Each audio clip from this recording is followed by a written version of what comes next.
Well, I wanted to ask another question of you, Laura, just about the social media companies, the tech companies. You talked about how YouTube operates there, and we've had probably in the last 6 months more revelations than ever about how these companies operate, mostly focused around the rise of kind of alt-right and far-right groups in the United States.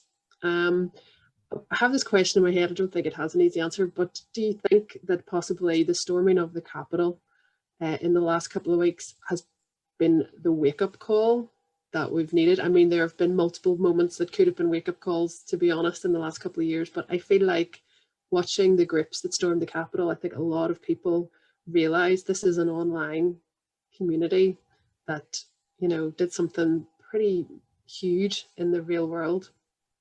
And do you think that could possibly lead to some change in approaches? Perhaps. I certainly hope so, but it's hard to have confidence in that when you look at moments that should have been huge wake-up calls that have happened over the last 10 years. So I would say that Elliot Rodger's Santa Barbara massacre is the first of those. You've got a massacre of women explicitly carried out in the name of extremist misogyny, and specifically sort of with an online manifesto, with video of it happening, with YouTube videos, with the killer speaking directly to an audience. Clearly that sort of sense of performing to an online community, and then all of the links between Elliot Rodger, that killer, and the online groups of incels, involuntary celibates, men who hate women and believe that they have to die because they're not specifically getting sex. Then you've got the Toronto van attack, Alec Manassian's attack, where he ploughed into people on a sidewalk in Toronto in a rental van. Again, he killed 10 people and injured 16 more, the vast majority of them women. He explicitly told the police, he told everybody, I want to be like Elliot Rodger, I hate women, I'm an incel, I am killing these women because women won't have sex with me.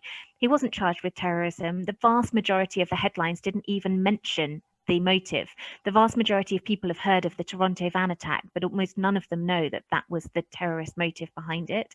Then you've got the New Zealand mosque attack, one of the bloodiest massacres we've seen in recent years, which was almost entirely stage managed and performed for an online audience. The manifesto that had all of this troll speak in it, all of these dog whistles.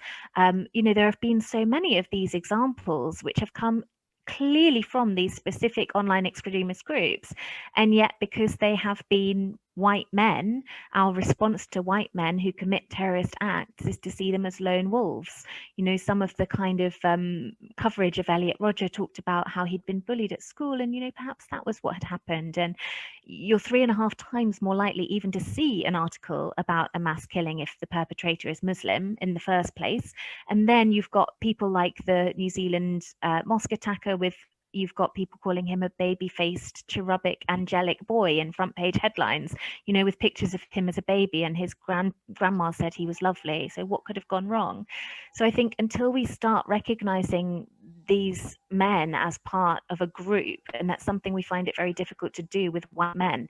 We have no problem homogenizing when it comes to other groups, but we afford white men the dignity of distinct and unique personalities and identities. And until we can start to be comfortable with talking about white men as a group, I don't think that we will get our head around the fact that this is a form of extremism just as much, and in fact a much greater threat in terms of extremism. The numbers are beginning to show. And when I was researching Men Who Hate Women, I looked at a report that had been prepared by the US Government Accountability Office, which is literally about the US government checking how it deals with terrorism. And in this report, it looked at deaths during a period of about 10 years. And there was nothing in there about the attacks that had happened explicitly in the name of incel ideology during that period, even though it covered attacks that had killed 18 and injured 31 by incels during that time. And when I looked into the small print, they had 4 different types of extremism that they were looking at. And they were looking at Islamist extremism, they were looking at far-right white nationalism, and they were looking at people with extreme views on abortion and animal rights activists. And those 2 groups hadn't killed or injured anyone in the period of the report, but those were the groups that they considered to be extremists. And that meant that these other groups simply weren't even on the radar. And how can we begin to tackle this or to see it in that way? I don't know. So I don't know if it's the case that we will start to. I mean, the police response to what happened at the Capitol was such a good example. The online chatter had indicated that this would be happening for days in advance. We knew that they were coming. We knew that they were coming armed. And yet, the difference in response to that compared to the response to Black Lives Matter protesters peacefully protesting against police injustice and racism and brutality just shows what a very long way we have to go in just how we perceive these groups. Yeah. Can't you see it too? There's an elephant in the room.